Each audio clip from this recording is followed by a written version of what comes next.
2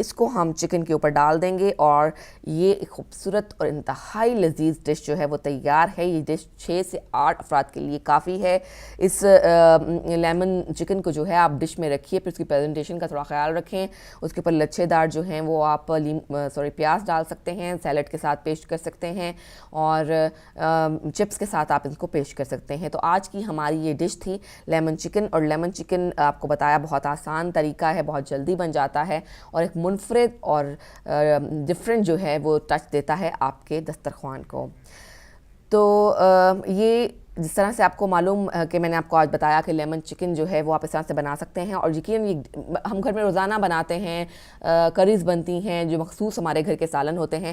اگر کسی دن especially weekends پہ اگر آپ ایک تھوڑا سا جو ٹچ ہے وہ دے دیں اپنے ٹیبل کو ایک ڈفرینٹ ڈش کا, تو سب گھر والے بھی بہت خوش ہوتے ہیں. اور اگر آپ کے ہاں مہمان بھی مدعو ہیں تو پھر تو اور ہی بات اور بھی اچھی ہو جائے گی, کیونکہ آپ کے مہمان جو ہیں وہ بھی آپ کی اس ڈفرینٹ اور منفرد ڈش سے جو ہے وہ لطف اندوز ہو سکیں گے, اور آپ کو ٹیبل بھی آپ کا بہت خوبصورت لگے گا. لیمن چکن بنانا بالکل بھی مشکل نہیں, جیسا کہ میں نے آپ کو بتایا, اور آپ اس کو جب بنائیں تو پھر مجھے ضرور بتائیے گا کہ آپ کا لیمن چکن کیسا بنا اور سب کو کتنا پسند آیا.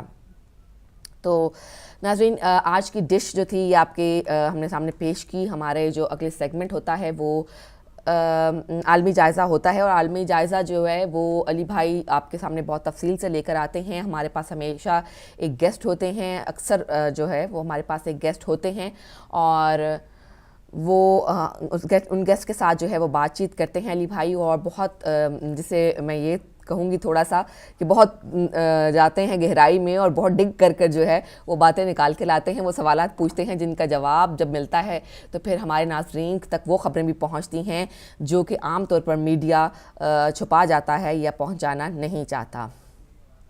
تو اسی طرح سے آج عالمی جائزہ جو ہے اس میں بھی علی بھائی آپ کے لیے ایک بہت ہی اچھی شخصیت جو ہے وہ آپ کے لیے لے کر آئیں گے, اور آپ کو جو ہے وہ آج ایک بالکل ڈفرینٹ قسم کے جو ٹاپک ہے اس کے اوپر ان شخصیت سے جو ہے وہ گفتگو کریں گے. اور ساتھ ساتھ جو ہے ہمارا باقی جو اگلا آور ہے اس میں بھی آپ کی خدمت میں ہم اپنے ٹاپک بھی پیش کریں گے, پھر اس کے ساتھ ساتھ آپ کے لیے ہم لائنز جو ہیں وہ بھی کھول دیں گے. تو فی الحال ہمارے جو گیسٹ ہیں وہ بھی ہمارے ساتھ ہیں, تو ان کے لیے ہم چلیں گے علی بھائی کی طرف.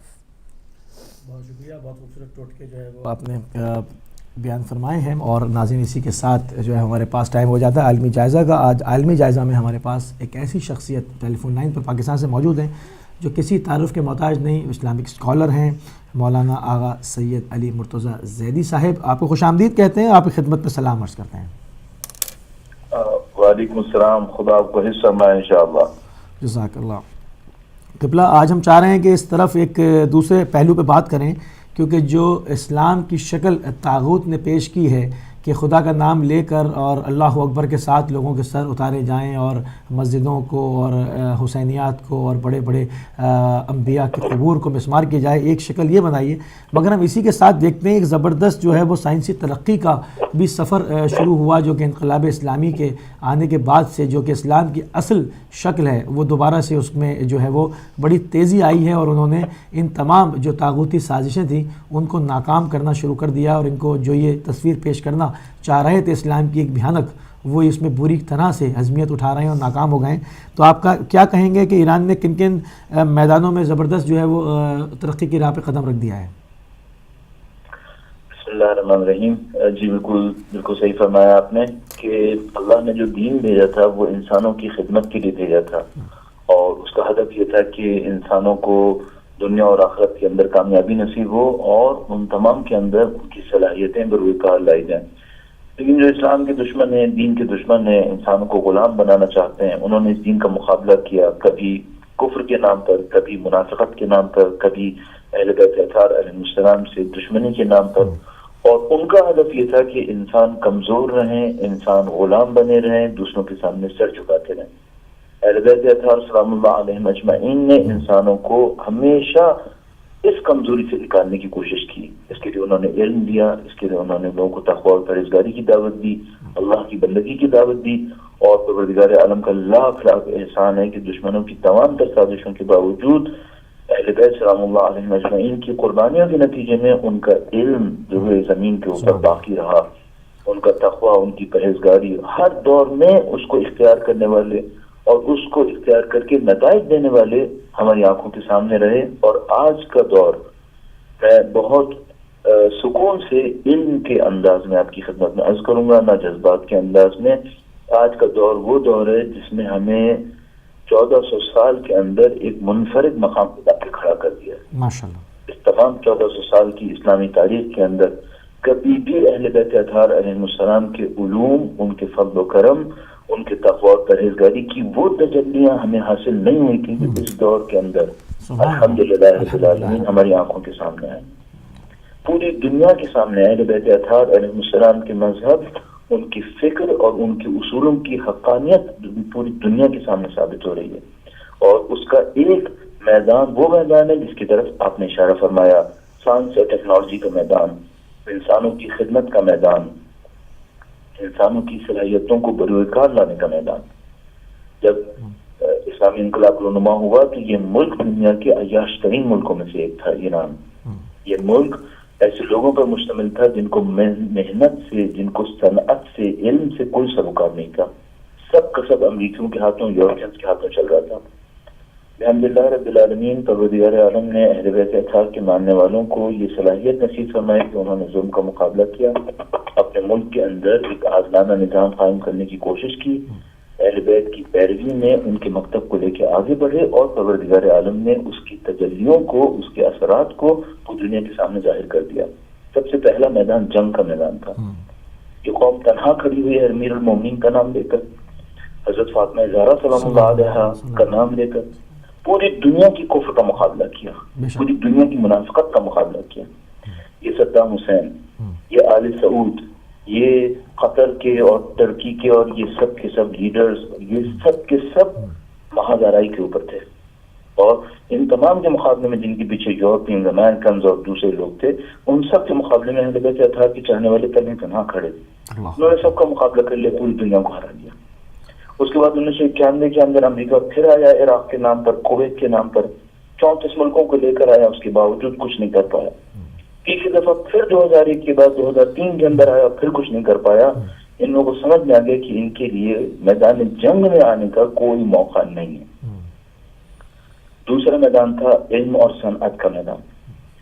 جنگ کے زمانے میں انتہائی پابندیاں لگیں جو آج تک چلتی رہیں.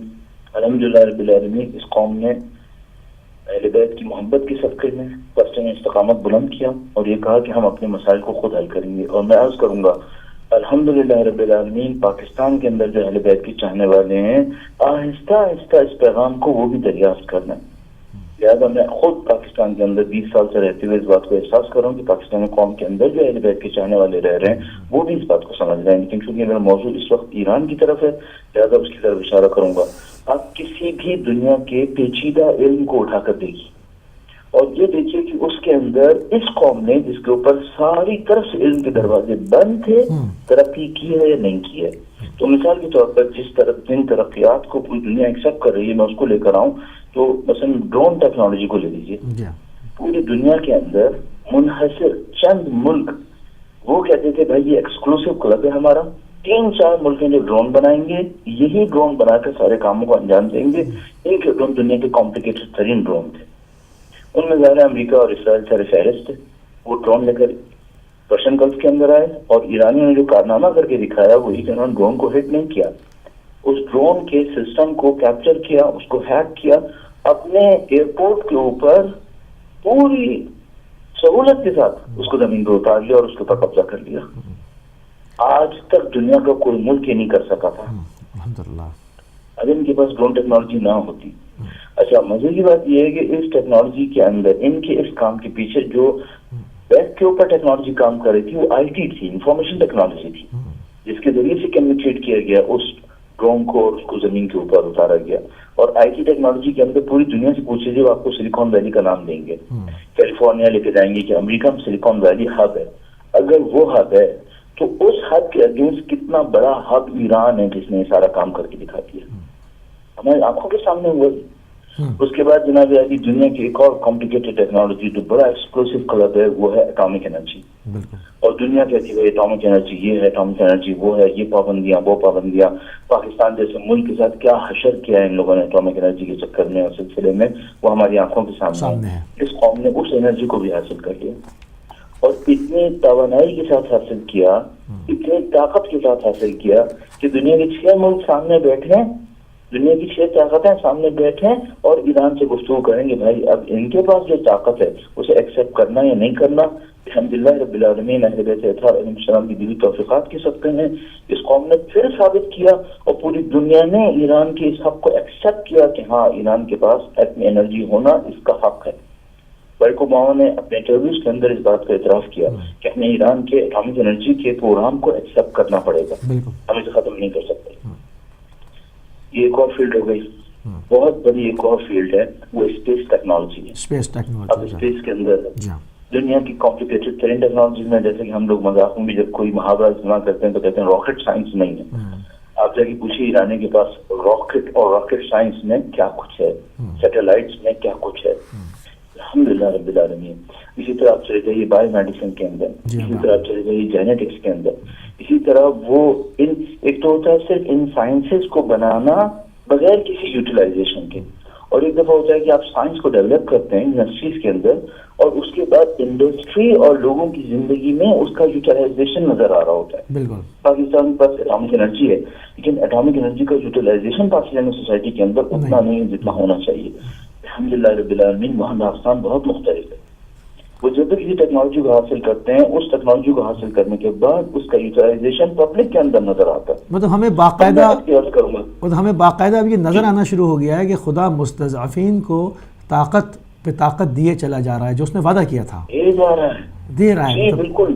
میں اپنے طور پہ سوچتا ہوں, جیسے کہ میں نے آپ کی خدمت میں عرض کیا, میں اپنے طور پہ سوچتا ہوں کہ 1400 سال میں آج تک کبھی ایسا نہیں ہوا تھا کہ اہل بیت اطہار علیہ السلام کے چاہنے والے اس مقام پر پہنچے جس مقام پہ اس وقت ہم کھڑے ہیں. اللہ اکبر.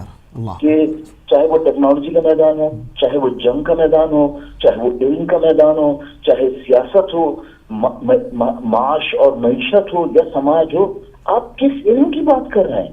یعنی اس وقت عالم یہ ہے کہ دنیا کی سائنس اور ٹیکنالوجی کی ڈیولپمنٹ کی جو اسپیڈ ہے ایران میں اس کے 8 گنا زیادہ اسپیڈ سے سائنس اور ٹیکنالوجی کی ڈیولپمنٹ ہو رہی ہے.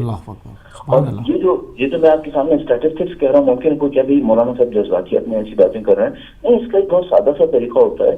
دنیا کے کچھ ریسرچ جرنلز ہوتے ہیں جس کے اندر لوگ اپنے آرٹیکلز پرنٹ کرواتے ہیں. ان ریسرچ جرنلز کے اندر جن ملکوں کے آرٹیکلز پرنٹ ہو رہے ہوتے ہیں ان کو ریکارڈ کیا جاتا ہے. نمبر آف آرٹیکلز اور ان کی اوتھینٹسٹی اور ان کی کیلیبر کے ذریعے سے اس ملک کی سائنس اور ٹیکنالوجی کی ڈیولپمنٹ کی اسپیڈ کو دیکھا جاتا ہے. اس کی اسپیڈ کو دیکھتے ہوئے میں آپ کی خدمت میں عرض کر رہا ہوں. جی بہت خوبصورت جو بات ہو رہی ہے, مگر ہم اس میں دیکھتے ہیں کہ مطلب ایک زمانہ یہ تھا کہ دشمن یہ سمجھ کر مطمئن ہو گیا تھا کہ اس نے مطلب سادات کے خون سے, مومنین کے خون سے دیوار بغداد چن دی, ان کا وجود ختم کر دیا. مگر الحمدللہ ہم دیکھتے ہیں جو خط امیر المومنین علیہ السلام نے ہمارے لیے مختص فرمایا تھا کہ علمی میدان سے, ہر چیز سے اس میں دشمن کو جو ہے وہ مات دی جا سکتی ہے. تو ہم دیکھ رہے ہیں کہ پوری دنیا میں, تو اس کے اثرات کو آپ کیا کہتے ہیں کہ اب یہ اس سے باہر جو اثرات پڑ رہے ہیں دوسری قوموں کے اوپر جہاں پر آل محمد کے ماننے والے ہیں اور یا آل محمد سے عقیدت رکھنے والے ہیں بجملہ مسلمین, تو وہ اس سے کتنا استفادہ کر پائیں گے اور وہ کتنی تیزی سے یہ اثرات ان تک منتقل ہوں گے؟ جی, اس میں 2 باتیں میں آپ کی خدمت میں عرض کرنا چاہوں گا. ایک تو بالکل حق آپ نے اشارہ فرمایا کہ دشمنوں نے یہ سمجھا تھا جیسے کہ میدان کربلا میں اس خام خیالی میں مبتلا رہے تھے کہ ہم نے ان کے بڑوں کو مار دیا. نعوذ باللہ تعالیٰ, وہ جو اس فاسق و فاجر نے اپنے دربار میں کہا, جس کے مقابلے میں بی بی نے ارشاد فرمایا کہ تم کبھی ہمارے نام کو مٹا نہیں سکو. اور بی سلام اللہ علیہ کا معجزہ تھا کہ اس عالم تنہائی کے اندر, اس عالم غربت کے اندر ان معصومہ مخدرہ نے دربار میں کھڑے ہو کر کہا کہ تم ہمارے نام کو نہیں مٹا سکو گے. کس بنیاد پر بی بی نے چیلنج کیا تھا؟ سوائے خدا متعال کی دیے ہوئے علم کی. اور وہ جو چیلنج تھا وہ ہمارے سامنے ہو گیا کہ آج 1400 سال کے بعد پوری دنیا جمع ہو گئی اور دنیا کے کس ملک سے ختم کر سکے؟ آیا ایران سے ختم کر سکے جہاں پہ دنیا کی اس وقت طاقتور ترین حکومت اہل بیت کے چاہنے والوں کے پاس ہے؟ آیا عراق سے ختم کر سکے جہاں پہ انہوں نے ظالم ترین انسان کو 30 سال حکومت کے اوپر رکھا اور سفاکانہ ترین قتل عام کروائے؟ کیا اس کے ذریعے سے ختم کر سکے؟ آج بھی الحمدللہ رب العالمین اہل بیت اطہار علیہ السلام کے چاہنے والوں کے پاس ہے. آیا لبنان سے ختم کر سکے جہاں پہ شیعت کو مظلوم بنایا تھا، انہوں نے غلام بنایا تھا، اور اس کے بعد دنیا کی طاقتور ترین حکومتیں اور فوجیں اس گروہ کے ہاتھوں شکست کھا لی جس نے پرچم اہل بیت کو بلند کیا. حتیٰ میں کہوں گا کیا پاکستان سے ختم کر سکے جہاں ہماری 20% تعداد کو دیکھ کر ان لائنوں نے ہمارے خلاف منصوبے بنائے، پاکستان کی اسٹیبلشمنٹ نے اس کے اندر شرکت کی، ہمیں قتل عام کیا، ہمیں ہر طریقے سے زمین کے اندر گاڑنے کی کوشش کی. الحمدللہ آج جو ہمیں مارنے والے تھے وہ اپنا منہ چھپا کر دنیا کے کونے کونوں میں بھاگ رہے اور ان کو پناہ کوئی ملنے والی نہیں ہے. یہ شیعت ہے جس نے استقامت دکھائی، اور یہی وہ شیعت ہے جو پوری دنیا کے اندر استقامت دکھا رہی ہے پرچم اسلام کی خاطر، پرچم اہل بیت اطہار علیہ السلام کی خاطر. آپ یمن کا محاذ دیکھ لیں، آپ بحرین کا محاذ دیکھیں، میں کہوں گا دنیا کا کون سا خطہ ہے جہاں ہمیں مٹا سکے. تو میں مطمئن ہوں الحمدللہ رب العالمین جب پاکستان کے اندر سخت ترین وقت تھا اس کے باوجود، اور الحمدللہ رب العالمین اب تو سب کی آنکھوں کے سامنے واضح ہے، ہم مطمئن ہیں. جو ان بیوی نے اس دربار کے اندر کھڑے ہو کر کہا تھا کہ تم ہمارا نام نہیں مٹا سکو گے، وہ وعدہ ہمارے ساتھ ہے. جو اہل بیت اطہار علیہ السلام نے کہا تھا، جو قرآن کریم نے کہا تھا وانتم الاعلون ان کنتم مؤمنین، ہم اپنے ایمان پر ہیں اور خدا نے متعال کا وعدہ بلندی اور عظمت ہمارے لیے وہ ہمیں بار بار دکھا رہا. اور الحمدللہ یہ تمام مسلمانوں کے لیے نقش راہ ہے. یہ جو طاقت اہل بیت کے چاہنے والوں کو ملی ہے یہ ہر مسلمان کی ہمت کو بڑھانے کے لیے. کوئی یہ نہ سمجھے کہ ہم تو قواعد کے اندر جائیں گے، نہیں، یہ وہ دوسرے فرقے تھے جن کو جب طاقت ملتی ہے تو جنت البقیع کے مزاروں کو تباہ کرتے ہیں. ہم وہ فرقہ نہیں ہیں، ہم وہ ہیں جس نے اہل بیت اطہار علیہ السلام کی طرح اپنی طاقت کے زمانے میں اپنے مخالفوں کو بھی کھانا کھلایا اور اپنی کمزوری کے زمانے میں کبھی کسی کو بد دعا نہیں دی. تو الحمدللہ رب العالمین یہ اسلام کی عظمت کا زمانہ ہے، اہل بیت اطہار علیہ السلام کی عظمت کا زمانہ ہے، اور ہر مسلمان کے دل کو مضبوط کرنے کے لیے یہ دور بہت اچھا دور ہے. بہت خوبصورت، بہت ہی احسن جو ہے وہ ماشاءاللہ گفتگو ہو رہی ہے. ابھی بہت ساری چیزیں تھیں جس سے ہم تشنا رہ گئے، ہم چاہ رہے تھے اس کے اوپر بھی بات ہو، مگر ہمارے پاس پروگرام میں ٹائم بڑا محدود اور قلیل ہوتا ہے. تو انشاءاللہ کسی اور پروگرام میں آپ کو ہم دوبارہ جو ہے وہ زحمت دیں گے. اس وعدے کے ساتھ جو ہے ہم آپ سے اجازت چاہیں گے. آپ ہمارے ساتھ شامل ہوئے پاکستان سے، کراچی سے آغا سید علی مرتضیٰ زیدی صاحب، اور آپ نے جو موجودہ شکل پیش کی جا رہی ہے اسلام کی، جس سے لوگوں کو ڈرایا جا رہا ہے، آپ نے اس چہرے کی طرف اشارہ فرمایا جس میں کہ ایک جو اسلام کا حقیقی چہرہ ہے، جو کہ پوری دنیا کے انسانوں کے کمالات کو ظاہر کرنے والا ہے، جو کہ ان کو بروکار لانے کے لیے ہے، جس کے لیے انبیاء مابعوث کیے گئے. اس میں کتنی سائنسی ترقی ہو رہی ہے، کتنی پیش رفت ہو رہی ہے، اور کتنا اس چہرے نے، اس درخشاں چہرے نے جو ہے وہ دشمن کی سازشوں کو ناکام بنایا، اس کے اوپر بات کی. ابھی جس طرح سے پروگرام آگے چلے گا اس پہ لائیو کالز بھی کھولیں گے، آپ کو بھی شامل کریں گے، اس پر آپ کی بھی آرا جاننے کی کوشش کریں گے، آپ سے بھی بات کریں گے. تو چلیں گے، فی الحال ہمارے پاس ابھی ایک بریک کا ٹائم ہو جا رہا ہے. جی علی بھائی، ہم نے آپ کی تفصیلی گفتگو سنی جو ہمارے گیسٹ کے ساتھ تھی. مزید اس پہ ہم جو ہے وہ ڈسکس کریں گے اپنے ناظرین کے ساتھ بھی، اور ان کو بھی مدعو کریں گے کہ ہم سے وہ بات چیت کریں اس سلسلے میں. تو ابھی ہم جائیں گے ایک بریک کی طرف، اور جب بریک کی بعد واپس آئیں گے تو آپ کو ٹاپک بھی اپنا بتائیں گے، اور ساتھ آپ کے لیے فون کالز بھی کھولتی جائیں گی. تو لیتے ہیں ایک چھوٹے سے بریک.